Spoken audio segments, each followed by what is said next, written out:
오늘의 데일리 뉴스레터에 오신 것을 환영합니다. 1. 삼성 이 정도야? 2. 삼성 철수 3년 초토화된. 3. 미. 삼성 누구 맘대로 러시아 복귀를. 한번 진실을 알아봅시다. 최근 러시아군이 우크라이나의 수도 키이우와 르비우 등 중요 도시에 무차별 폭격을 가한 뒤 한국이 우려하던 상황이 벌어졌습니다. 지역에서 촬영된 영상에는 삼성전자 우크라이나 지사가 입주하고 있는 고층 건물이 부분적으로 파괴된 모습이 담겨 있었습니다. 이에 따라 우크라이나 중앙역 인근에 위치한 건물 주변에서는 연기가 피어오르는 모습이 소셜미디어를 통해 확산되었으며 이후 해당 건물이 삼성전자가 입주한 건물임이 확인되었습니다. 외신들은 이번 폭발이 크림반도와 러시아 본토를 잇는 크림대교 붕괴 이후로 격일 이내에 발생하였으며 러시아군의 보복으로 인한 것으로 추측하고 있습니다. 이 사건으로 한국은 러우전쟁 직접적인 피해를 입은 첫 사례가 되었습니다. 이로 인해 한국은 러우전쟁 참전을 위한 군사적 명분을 갖추게 되었으며 현재 유럽연합은 한국군이 어떤 결정을 내릴지와 삼성이 러시아에서의 사업을 계속 추진할 수 있을지를 관찰하고 있습니다. 러시아군은 이번 사건 이후 키이우에 대한 폭격을 일시 중단한 것으로 알려져 있습니다. 현재 우크라이나 삼성지사의 상황과 한국군의 동태에 대해 자세히 알아보도록 하겠습니다. 크림대교가 붕괴되자마자 러시아는 보복 조치로 우크라이나 대도시에 맹폭을 가하며 엄청난 인명적 재산적 피해를 일으키고 있습니다. AFP 등신에 따르면 현지 시간으로 10일 오전 8시경 수도 키이우에서 여러 차례 폭발음이 들리더니 우크라이나 서부 르비우와 중부 드니프로에서도 같은 상황이 벌어졌다고 보도했습니다. 외신 보도를 종합해보면 이날 공습으로 추정되는 폭발이 시간차를 두고 여러 차례 발생한 것으로 드러났는데요. 오전 8시 15분쯤 발생한 폭발에 대해 AP 등신은 미사일 공습의 결과로 보인다고 전했고 AFP 통신은 공습 경보가 울리고 나서 1시간 넘게 폭발음이 들렸다고 전했습니다. 로이터 통신 역시 미사일이 날아오는 소리가 들리고 나서 건물에서 검은 연기가 피어나오는 것이 목격됐다고 보도했는데요. 비탈리 클리치코 키이우 시장은 시내 중심부인 세브첸코 구역이 집중 타격의 대상이 됐다며 그 중에서도 고층 빌딩 위주로 많은 피해가 보고됐다고 전했습니다. 참고로 세브첸코 구역은 역사적인 구시가지와 정부기관이 자리한 키이우의 중심지인데요.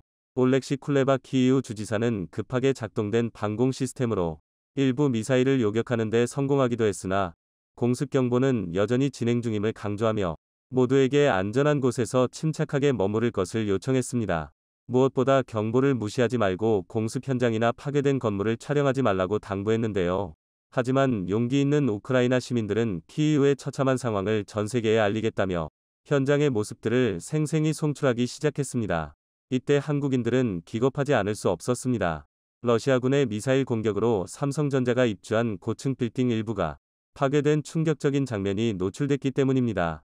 이 빌딩은 키이우 중앙역 인근에 자리 잡고 있으며 미사일이 건물에서 몇백 미터 떨어진 지점에 낙하하면서 그 여파를 피하지 못한 것으로 알려졌습니다. 삼성전자 관계자는 우크라이나 전쟁으로 직원 중 상당수가 재택근무를 하고 있다며 다행히도 인명피해가 확인된 것은 없다고 말했는데요. 하지만 상황은 생각보다 심각한 것으로 전해졌습니다. 현지 매체에 따르면 이 빌딩은 키이우의 명물로 손꼽히는 101타워이며 폭발 지점도 몇백 m가 아닌 인근 150m로 조사됐습니다. 그도 그럴 것이 먼 거리에서 폭발이 발생했다면 건물이 반파된 이유가 설명될 리가 없었습니다. 실제 충격으로 건물의 일부 층에서 유리창이 깨지는 등 재산상 피해가 확연히 눈에 띄었고 당시 직원 모두가 재택근무에 들어간 것도 아니었습니다. 해당 사무실에서 근무하는 한국인 주재원 10명은 급하게 인근 도시로 피신했으며 현지 직원들 또한 공습 경보를 듣고 대피소로 몸을 피한 것으로 알려졌는데요. 해당 삼성전자 사무실은 2009년 키이우에 설립됐으며 삼성 제품의 경쟁력을 높이기 위해 보안과 인공지능, 증강현실 분야 등을 연구하고 있으며 갤럭시 휴대전화 초기 모델과 소프트웨어 작업도 진행된 중요 사무실입니다. 러시아는 정말로 큰 실수를 저지른 것입니다. 삼성전자는 최근 러우전쟁으로 인해 러시아로의 제품 배송은 중단한 상태였지만 복귀를 염두에 두고 영업망을 계속 유지하며 러시아 현지에서의 인력을 확대 중에 있었습니다. 실제로 러시아 일간지 코머산트에 따르면 삼성전자는 최근 러시아 시장에서 실수한 스웨덴 가전업체 일렉트로룩스의 영업과 사업개발 관리자급 직원 대부분을 영입했다고 보도했는데요. 일렉트로룩스가 러시아의 침공을 이유로 현지인들을 전원 해고하자 삼성전자가 이를 그대로 흡수한 것입니다. 게다가 삼성전자는 러시아에서 공개 채용도 지속하고 있었습니다. 올해 1터부터 9개월 동안 삼성전자가 낸 채용 공고는 약 200건에 달하며 러시아 공식 웹사이트를 통해 최근 출시한 신형 스마트폰 플립 4, 폴드 4도 홍보를 계속하고 있는데요. 이는 지난 3월 이후 현지 시장 점유율이 계속 떨어지고 있음에도 삼성전자의 노림수라는 분석입니다. 지난해 1터부터 8월 러시아 TV 시장 점유율은 40%에 달했지만 올해 같은 기간 26%로 떨어졌고 세탁기와 냉장고 등 백색가전 부문도 비슷한 상황입니다. 업계 관계자에 따르면 삼성전자가 일렉트로룩스 직원을 영입한 것은 비상시 러시아 및 독립국가 연합시장에서 귀중한 예비 인력으로 활용할 수 있기 때문으로 보이며 경쟁업체에 대한 정보를 얻을 기회라고도 밝혔습니다. 만약 삼성전자가 다음 달에 러시아에서 사업을 재개할 경우 7개월 만에 다시 사업을 시작하는 셈인데요. 그런데 삼성전자는 이번 폭격을 이유로 다음 달 러시아 시장에 복귀할 것이라는 로이터 통신의 보도에 정면으로 반박하고 나섰습니다. 참고로 삼성전자의 러시아 칼루가 공장은 2006년부터 약 1억 달러 이상을 들여 설립한 공장이며 삼성전자의 TV 생산 공장인 SERK의 경우 우크라 사태에도 중단 없이 가동된 것으로 알려졌습니다. 해당 공장에서 생산한 제품들은 러시아 내수 및 인근 CIS 지역과 유럽 국가에 공급되며 또한 러시아 협력업체까지 감안한다면 최소 20만 명 이상의 일자리 창출을 책임지는 것으로 조사됐습니다.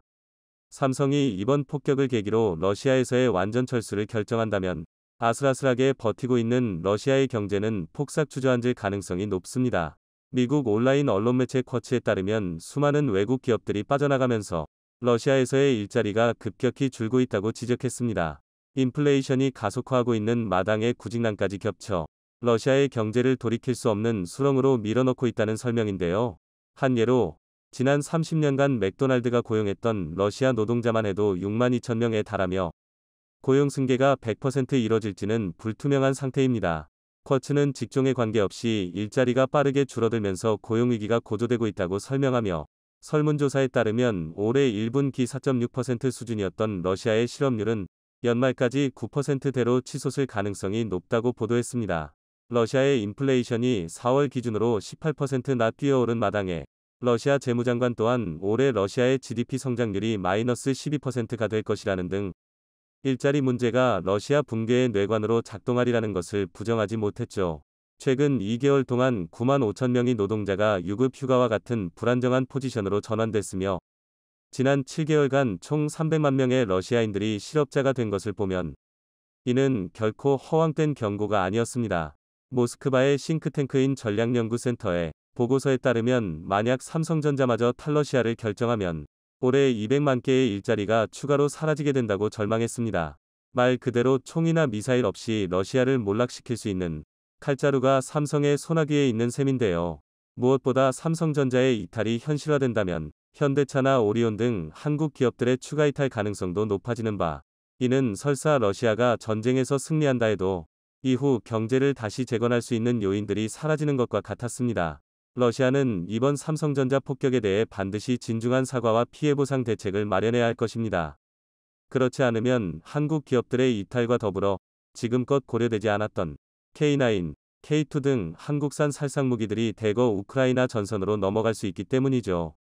최근 중국에서 시진핑이 기업계 인사들을 줄줄이 체포하고 있다는 소식이 들려왔습니다.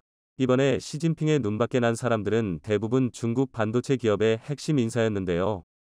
국가가 주도해서 중국 내 반도체 사업을 조직적으로 지원하던 반도체 굴기를 내세운 지 10년이 조금 넘은 시점에서 시진핑의 칼춤이라는 뜻밖의 소식이 들려오자 업계는 충격에 빠졌습니다.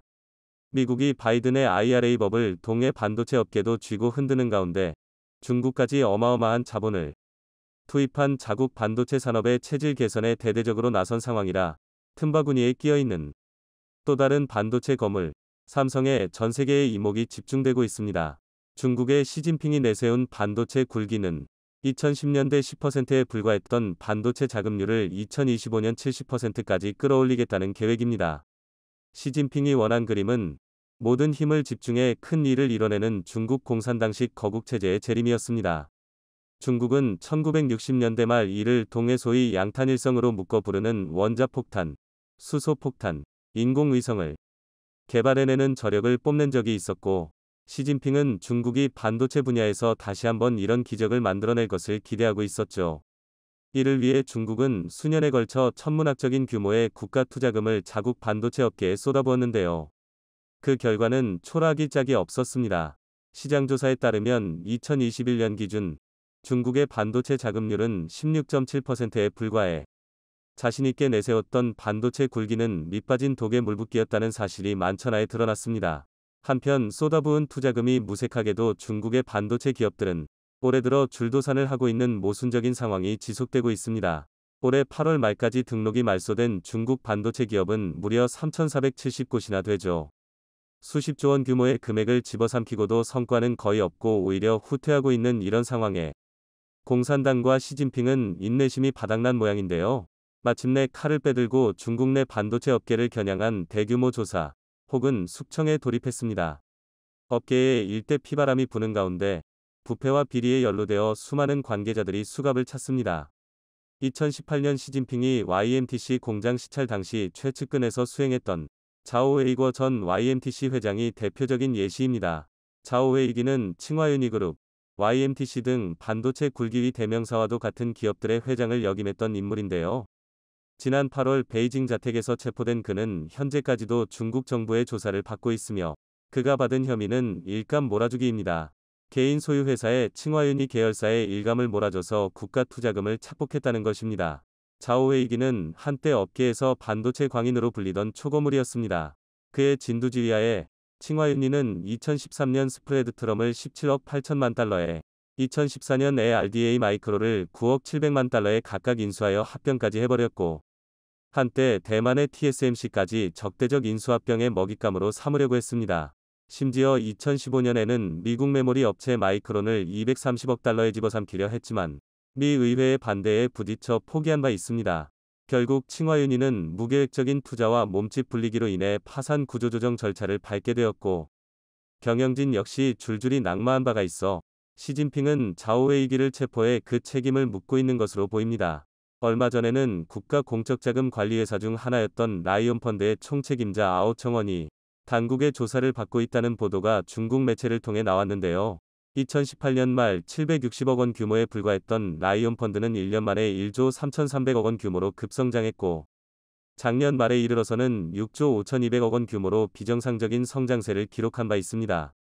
그간 언론 보도 등으로 알려진 바에 따르면 이 거대한 운용 자금의 대부분은 역시 반도체 산업에 투입되었는데요. 올해 상반기 라이온펀드의 순이익은 전년 대비 42.3%나 감소했고 이 때문인지 아니면 개인적인 착복 때문인지는 알 수 없으나 아오청원이 구체적으로 어떤 범죄를 저질렀는지는 알려지지 않은 채 그저 심각한 규율 및 법률 위반 혐의로 중국 정부한테 끌려간 상황입니다.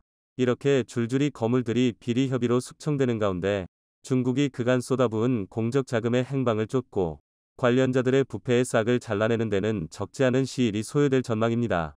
중국 반도체 굴기가 허망하게 실패한 원인은 이렇듯 업계 전반에 만연한 심각한 부패입니다.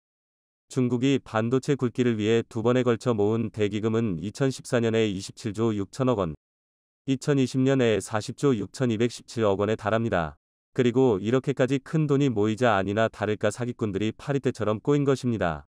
2017년 설립된 반도체 업체 HSMC는 이 대기금을 노리고 상상을 초월하는 사기극을 벌여 지금까지도 회자되고 있죠. HSMC는 대만 TSMC 출신 반도체 거물 장상희를 CEO로 영입하는 한편 네덜란드 반도체 장비 업체 ASML로부터 첨단 노광기를 도입하며 중국 내에서 유일하게 7나노급 칩을 생산할 수 있다며 선전에 나섰습니다.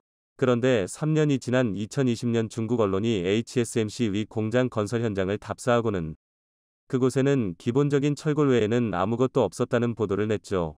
HSMC는 그 후 등록을 말소하고 흔적도 없이 사라져버렸습니다. 이런 일이 비일비재하게 일어나다 보니 수십조 규모 자금을 긁어모아서 요란을 떨었던 것에 비해서 중국 반도체 산업의 현실은 참담하기 짝이 없습니다. 양적으로는 여전히 90%에 가까운 국내 수요를 수입에 의존하고 있고 질적으로는 기술 수준이 고작 14나노 공정에 머물러 있습니다. 다들 나랏돈 뜯어먹기에 바쁜 나머지 자신들이 최첨단 기술 산업에 몸담고 있다는 사실을 망각하고 R&D에 투자하지 않는 것입니다. 첨단 산업은 말 그대로 인류 기술이 발전을 거듭한 끝에 서 있기 때문에 첨단입니다. 발걸음을 멈춘다면 바로 다음 순간에 도태되는 겁니다. 이런 정신을 뼈에 새기고 매 순간 발전하기 위해 피나는 노력을 하는 기업이 바로 한국의 삼성입니다. 지난 5일, 삼성전자는 미국 실리콘밸리에서 삼성 테크데이 2022를 개최해 반도체 기술 초격차를 실현하기 위한 로드맵을 공개했습니다. 현장에서 최시영 파운드리 사업부장은 오는 2027년에는 1.4 나노 공정을 도입해 글로벌 파운드리 시장에서 앞서 나가겠다 라며 삼성이 가장 앞서 있는 미세 공정을 더욱 발전시킬 것을 표명했습니다. 삼성전자는 세계 최초로 상용화한 3나노 공정에서 멈추지 않고 GAA 트랜지스터 기반 공정 기술 혁신을 지속해 2025년에는 2나노, 2027년에는 1.4 나노 공정을 도입할 계획이라고 발표했는데요. 파운드리 업계 1위를 고수하던 TSMC는 뒤늦게 삼성의 초미세 공정 기술을 따라잡기 위해 애쓰고 있는데요. TSMC는 이제서야 3나노 공정에 들어갔고 2나노와 1.4 나노 공정을 개발하려고 시도하고 있다고 하지만 삼성과는 달리 정확한 계획을 밝히고 있지 않습니다. 삼성은 이에 그치지 않고 내년부터 세계 최초로 5세대 10나노급 D램을 양산할 것이며 2030년까지 첨단 V-NAND를 개발하겠다는 포부도 밝혔습니다. 기술 개발에 박차를 가해 경쟁사들의 추격을 허락하지 않겠다는 것입니다. 경쟁사들은 현재 4세대 14나노급 D램을 생산하고 있습니다. 이런 상황에서 삼성전자가 5세대 기술을 적용한 10나노급 D램 양산 계획을 공개하며 경쟁사들보다 한 발짝 앞서 나간 상황인데요. 이와 함께 하이K 메탈 게이트, HKMG, 공정 기술을 적용해 제품이 미세화되면서 나타나는 한계를 극복할 방침입니다. HKMG 공정을 적용하면 저전압에서도 고성능을 구현할 수 있으며 전력 효율을 높여 기존 공정 대비 전력 소모를 13% 줄일 수 있다는 게 삼성 측의 설명입니다. V-NAND 분야에서도 경쟁사들과 초격차를 벌리겠다는 의지를 드러냈습니다. 현재 삼성전자는 176단인 7세대 V-NAND를 생산하고 있는데요. 경쟁사들은 올해 200단 이상 V-NAND 기술을 공개하며 데이터를 저장하는 셀을 높이 쌓는 단수 경쟁을 펼쳐왔습니다.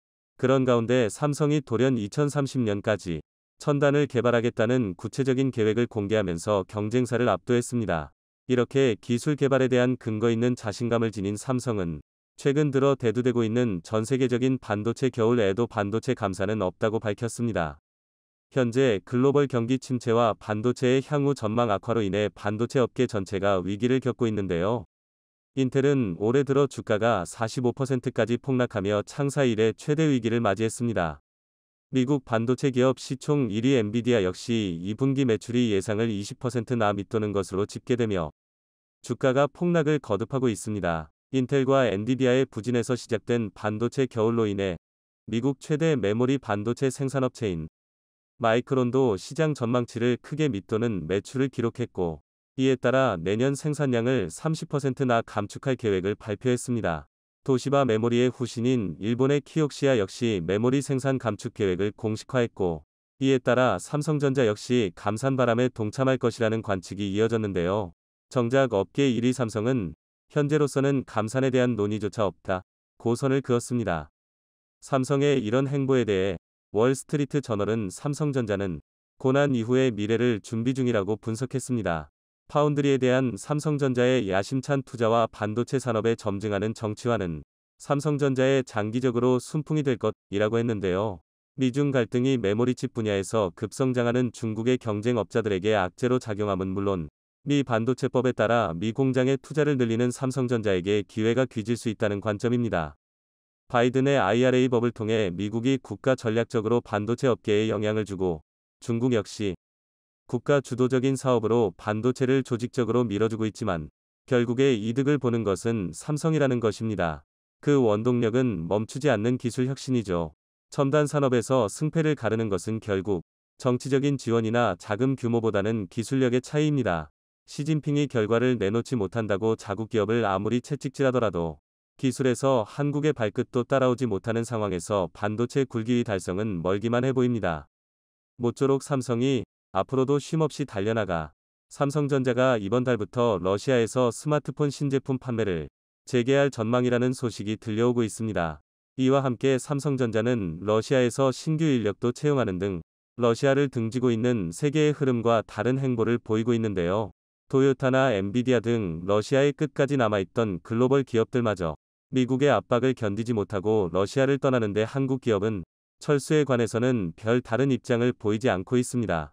현재 미국 등 서방국이 러시아에게 제재를 가하고 있는 가운데 한국만 이런 결정을 내리자 미국은 한국 기업에게 불이익이 있을 것이라 협박하고 있는데요. 그러나 최근 아군인지 적군인지 모를 미국의 행동을 보면 삼성의 이런 결정이 이해가 가지 않는 것이 아닙니다. 외신에서도 이번 소식에 대해 미국의 이기적인 자국주의 때문에 한국 기업이 이런 결정을 내리는 것 같다며 보도하고 있는데요. 최근 러시아 매체들이 삼성이 복귀한다는 기사를 내고 있습니다. 러시아 유력 일간지에 따르면 삼성전자가 연내 러시아 시장에서 스마트폰 신제품 판매를 재추진한다고 복수의 소식통을 인용해 보도했는데요. 이르면 이번 달부터 온 오프라인으로 팔 수도 있다는 추측을 하기도 했습니다. 러시아의 국영 매체 이즈베스티아도 삼성의 복귀에 대해 보도했습니다. 로이터 통신에 따르면 이즈베스티아는 회사 소식통의 말을 인용하여 삼성이 10월 판매에 나설 수 있다며 소매 유통 및 온라인 판매를 위해 선적을 재개할 것이라고 전했습니다. 삼성이 러시아 시장에 복귀할 경우 선적을 중단한 지 6개월 만인데요. 삼성전자는 이 같은 소식에 대변인을 통해서 아직 결정된 바 없다며 입장을 밝혔습니다. 그러나 러시아 내에서는 끊임없이 삼성의 복귀 소식이 보도되고 있으며 삼성의 복귀가 거의 기정사실화되어 가고 있는데요. 특히나 회사 소식통에 의해 나온 말이기 때문에 러시아 내에서는 삼성전자의 복귀 소식을 거의 확정적으로 믿고 있는 분위기입니다. 게다가 삼성전자는 최근 러시아 채용 플랫폼 헤드헌터를 통해 신규 인력을 뽑기까지 했습니다. 러시아 매체 시뉴스 보도에 의하면 삼성전자는 약 30여 명을 채용했다고 하는데요. 이들은 삼성전자 연구소에서 일하게 된다고 합니다. 또 현지 매체 소식에 따르면 삼성전자는 연구소 신규 인력 채용 외에도 러시아 내 병행 수입 제품 판매를 위해 대규모 채용을 준비 중이라고 하는데요. 이미 삼성은 모스크바에 있는 삼성그룹의 병행 수입 전문가를 모집하고 있다고 합니다. 이런 식으로 신규 인력을 채용할 준비를 하고 있는 것으로 보면 삼성전자는 아직 러시아 사업을 지속하려는 의지가 있는 것으로 보이는데요. 우크라이나 사태가 터지고 삼성전자는 반도체, 스마트폰 등 제품 수출 중단 발표는 했지만 러시아 사업 자체는 중단하지 않았기 때문에 이런 일련의 상황들을 종합해보면 삼성의 복귀 소식은 조만간 사실이 될지도 모르는 일입니다. 한편 삼성전자의 복귀 소식이 가시화되며 미국 언론은 삼성전자를 부정적인 시선으로 바라보고 있는데요. 미국 언론은 삼성이 미국에 대해 러시아 제재 정책을 거스르는 것이라며 한국에 대한 수출 규제를 가해야 한다는 말까지 쏟아내고 있습니다. 애플, 나이키, 엔비디아 등 내로라 하는 기업들도 앞다퉈 러시아를 손절하며 철수하겠다고 밝히는 반면 세계적인 기업인 삼성만 다른 길을 걷고 있기에 이는 더욱 논란이 되고 있는데요.